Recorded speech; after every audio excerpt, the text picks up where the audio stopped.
Assalamualaikum warahmatullahi wabarakatuh. Salam sejahtera untuk kita semua.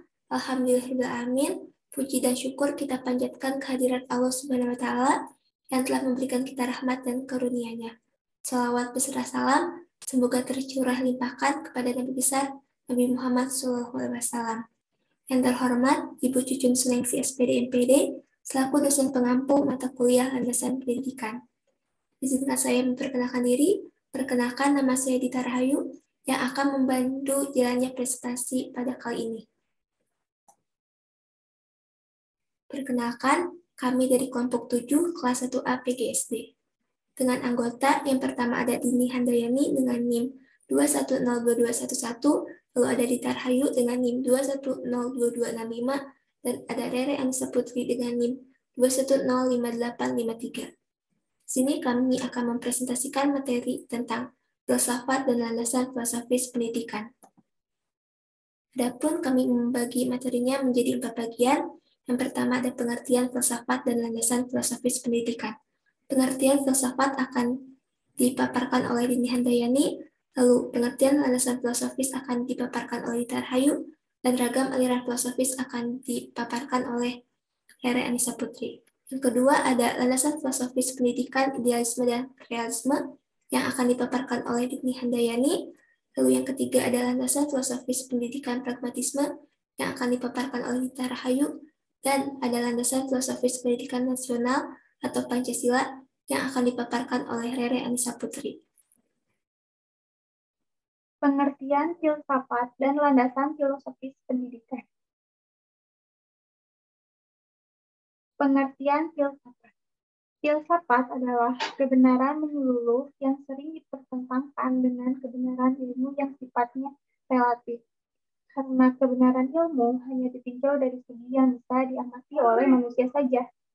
Karakteristik filsafat dapat diidentifikasi 5 hal berkaitan dengan karakteristik filsafat, yaitu objek yang dipelajari filsafat, dalam kurung objek studi, proses filsafat atau proses studi, tujuan berfilsafat atau hasil studi, penyajian, dan sifat kebenarannya. Objek studi filsafat adalah segala sesuatu yang meliputi sesuatu yang telah tergelar dengan sendirinya, atau ciptaan Tuhan, maupun segala sesuatu sebagai hasil kreasi manusia. Namun, demikian dari segala sesuatu tersebut, hanya yang bersifat mendasarlah yang dipelajari atau dipertanyakan dan dipikirkan oleh para filsuf. Pengertian landasan filosofis. Landasan filosofis pendidikan adalah seperangkat filosofi yang dijadikan titik tolak dalam pendidikan dan merupakan suatu sistem gagasan tentang pendidikan atau edukasi, serta dijabarkan dari suatu sistem gagasan filsafat umum yang dianjurkan oleh suatu sistem filsafat tertentu.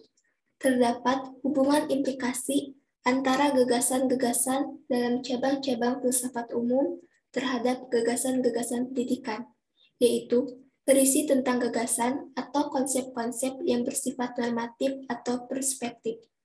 Dikatakan bersifat normatif atau perspektif sebab landasan filosofis pendidikan tidak berisi konsep-konsep tentang pendidikan apa adanya, melainkan berisi tentang konsep-konsep pendidikan yang seharusnya atau yang dicita-citakan. Berisi asumsi filosofis yang dijadikan titik tolak dalam rangka studi dan praktek pendidikan. Peranan landasan filosofis pendidikan yaitu memberikan rambu-rambu apa dan bagaimana seharusnya pendidikan dilaksanakan. Selanjutnya, ragam aliran filosofis. Landasan filosofis pendidikan tidaklah satu melainkan ragam, sebagaimana ragamnya aliran filsafat. Sebab itu, dikenal adanya landasan filosofis pendidikan idealisme dan landasan filosofis pendidikan pragmatisme.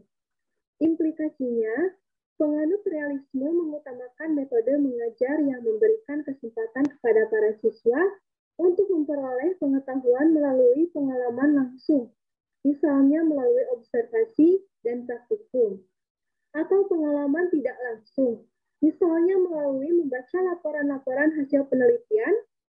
Karakteristik landasan filosofis pendidikan berisi tentang gagasan-gagasan atau konsep-konsep yang bersifat normatif atau preskriptif.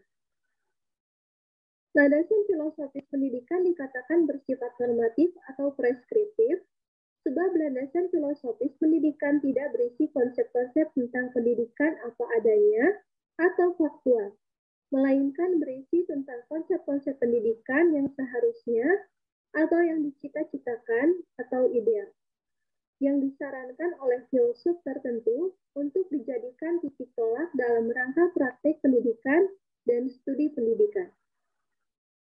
Landasan filosofis pendidikan, idealisme, dan realisme. Konsep filsafat umum idealisme. Menurut metafisika, para filsuf idealisme mengklaim bahwa realitas pada hakikatnya bersifat spiritual. Menurut manusia adalah makhluk spiritual, makhluk berpikir, memiliki tujuan hidup, dan hidup di dunia dengan suatu aturan moral yang jelas. Menurut epistemologi, pengetahuan diperoleh dengan cara mengingat kembali atau berpikir melalui intuisi. Menurut aksiologi, manusia diperintahkan oleh nilai moral yang impresif yang bersumber dari realitas yang absolut. Konsep umum filsafat realisme. Menurut metafisika, para filosofis realisme memandang dunia dalam pengertian materi yang hadir dengan sendirinya dan tertata dalam hubungan-hubungan yang teratur di luar campur tangan manusia. Menurut manusia, hakikat manusia terletak pada apa yang dikerjakannya. Manusia bisa bebas atau tidak bebas. Pikiran atau jiwa merupakan suatu organisme yang sangat rumit yang mampu berpikir. Menurut epistemologi, pengetahuan diperoleh manusia melalui pengalaman diri dan penggunaan akal. Menurut aksiologi, tingkah laku manusia diatur oleh hukum alam dan pada taraf yang lebih rendah diatur oleh kebijakan yang telah teruji. Idealisme dalam kehidupan. Pertama, tujuan pendidikan, yaitu pengembangan karakter, pengembangan bakat insani, dan kebijakan sosial. Dalam kurikulum atau isi pendidikan, yaitu pengembangan kemampuan berpikir melalui pengembangan pendidikan lingkungan. Penyiapan keterampilan kerja suatu mata pencaharian melalui pendidikan praktik. Dalam metode pendidikan, metode yang diutamakan adalah metode dialog. Namun, tiap metode yang mendorong belajar dapat diterima dan cenderung mengabaikan dasar-dasar fisiologis untuk belajar. Tempat dalam peranan pendidik dan peserta didik. Pendidik bertanggung jawab menciptakan lingkungan pendidikan bagi peserta didik, sedangkan peserta didik bebas mengembangkan kepribadian dan bakat-bakatnya. Implikasi realisme dalam kehidupan. Dalam tujuan pendidikan, yaitu pendidikan bertujuan untuk penyesuaian diri dalam hidup dan mampu melaksanakan tanggung jawab sosial. Kedua, dalam kurikulum atau isi pendidikan, harus bersifat komprehensif yang berisi sains, matematika, ilmu-ilmu kemanusiaan, dan ilmu-ilmu sosial, serta nilai-nilai. Dalam metode hendaknya bersifat logis dan psikologis. Dalam peranan pendidikan dan peserta didik, pendidik adalah pengelola kegiatan belajar mengajar. Classroom is teacher center. Sedangkan peserta didik berperan untuk menguasai pengetahuan dan taat pada aturan dan berdisiplin. Landasan filosofis pendidikan pragmatisme. Pragmatisme berasal dari bahasa Yunani yaitu pragma yang mempunyai arti tindakan atau aksi. Jadi, pragmatisme secara kebahasaan berarti pemikiran atau aliran filsafat tentang tindakan atau aksi. Aliran filsafat ini menyatakan bahwa benar atau tidaknya suatu teori bergantung pada bermanfaat atau berfaedah tidaknya teori itu untuk kehidupan manusia. Pragmatisme mengartikan metode pembelajaran sebagai upaya untuk menanamkan kedisiplinan, namun tidak sebagai otoritas tunggal, sebab pendidikan merupakan subjek yang lebih berpengalaman dibandingkan peserta didik, sehingga arahan pendidikan kepada peserta didik merupakan pemberian pengalaman yang terarah dan sistematis. Kalangan pragmatisme lebih berorientasi pada pemberian kebebasan kepada peserta didik untuk memilih dan mencari situasi belajar yang berguna bagi mereka. Kelas menurutnya merupakan tempat manapun yang digunakan untuk menguji dan mengkritisi ide dan gagasan. Contohnya, yaitu materi tentang pembuatan susu sapi, peserta didik akan lebih memahami ketika mereka dibawa langsung ke peternakan dan pabrik pengelolaan susu sapi daripada sekedar mendengarkan penjelasan guru dengan dukungan audiovisual.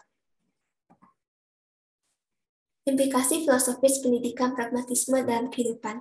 Yang pertama yaitu tujuan pendidikan. Pendidikan adalah pertumbuhan sepanjang hayat, proses rekonstruksi yang berlangsung terus-menerus dari pengalaman yang terakumulasi dan sebuah proses sosial. Tujuan pendidikan adalah memperoleh pengalaman yang berguna untuk memecahkan masalah-masalah dalam kehidupan individual maupun sosial. Yang kedua, kurikulum atau isi pendidikan.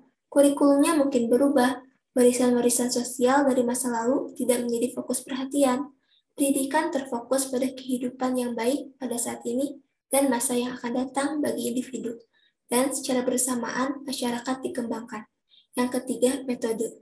Mengutamakan metode pemecahan masalah, penyelidikan, dan penemuan. Yang keempat, peranan pendidik dan peserta didik. Pendidik yaitu memimpin dan membimbing peserta didik belajar tanpa ikut terlalu campur atas minat dan kebutuhan siswa. Adapun peserta didik berperan sebagai organisme yang rumit yang mampu tumbuh. Landasan filosofis pendidikan nasional Pancasila.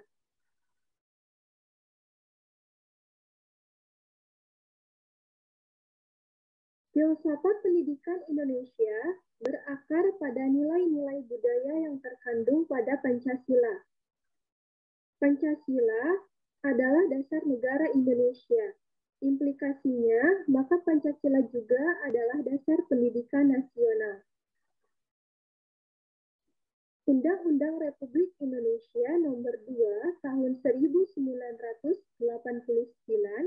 yang menegaskan bahwa pembangunan nasional termasuk di bidang pendidikan adalah pengamalan Pancasila. Dan untuk itu pendidikan nasional mengusahakan antara lain pembentukan manusia Pancasila sebagai manusia pembangunan yang tinggi kualitasnya dan mampu mandiri. Pendidikan selain sebagai sarana transfer ilmu pengetahuan sosial budaya, juga merupakan sarana untuk mewariskan ideologi bangsa pada generasi selanjutnya. Pendidikan suatu bangsa akan secara otomatis mengikuti ideologi suatu bangsa yang dianutnya. Pancasila adalah dasar dan ideologi bangsa Indonesia yang mempunyai fungsi dalam hidup dan kehidupan bangsa dan negara Indonesia. Apabila kita hubungkan fungsi Pancasila dengan sistem pendidikan, ditinjau dari filsafat pendidikan, bahwa Pancasila pandangan hidup bangsa yang menjiwai dalam kehidupan sehari-hari. Selanjutnya yaitu implikasi dalam kehidupan. Yang pertama, integral kemanusiaan yang diajarkan oleh Pancasila adalah kemanusiaan yang integral, yakni mengakui manusia seutuhnya. Manusia diakui sebagai suatu keutuhan jiwa dan raga. Keutuhan antara manusia sebagai individu dan makhluk sosial. Kedua hal itu sebenarnya adalah dua sisi dari satu realitas tentang manusia. Hakikat manusia yang seperti inilah yang merupakan hakikat subjek hidup. Yang kedua, etis Pancasila merupakan kualifikasi etis. Pancasila mengakui keunikan subjektivitas manusia. Ini berarti menjunjung tinggi kebebasan, namun tidak dari segalanya, seperti liberalisme. Kebebasan yang dimaksud adalah kebebasan yang bertanggung jawab. Yang ketiga, religius sila pertama Pancasila menegaskan bahwa religius melekat pada hakikat manusia. Maka pandangan kemanusiaan Pancasila adalah paham kemanusiaan religius. Pancasila mengakui Tuhan sebagai pencipta serta sumber keberadaan dan menghargai religius dalam masyarakat sebagai yang bermakna. Hak kebebasan agama bukan pemberian negara atau pemberian perorangan atau golongan. Agama dan kepercayaan terhadap Tuhan yang Maha Esa sendiri tidak memaksa setiap manusia untuk memeluk agama tertentu. Terima kasih kepada rekan-rekan semua yang telah memaparkan materinya dengan sangat baik. Kesimpulannya yaitu, landasan filosofis pendidikan adalah asumsi-asumsi yang bersumber dari filsafat yang menjadi titik tolak dalam pendidikan. Ada berbagai aliran filsafat, antara lain idealisme, realisme, pragmatisme, dan Pancasila. Implikasi pelaksanaan pendidikan dari pandangan filosofis ini mengarah kepada pemilihan kurikulum, penggunaan metode pendekatan dan model pembelajaran, serta peranan antara pendidik juga peserta didik yang disesuaikan dengan karakteristik pendidikan di lapangan. Demikian presentasi dari kelompok kami. Mohon maaf apabila ada kekurangan. Wabillahi taufiq wal hidayah. Wassalamualaikum warahmatullahi wabarakatuh.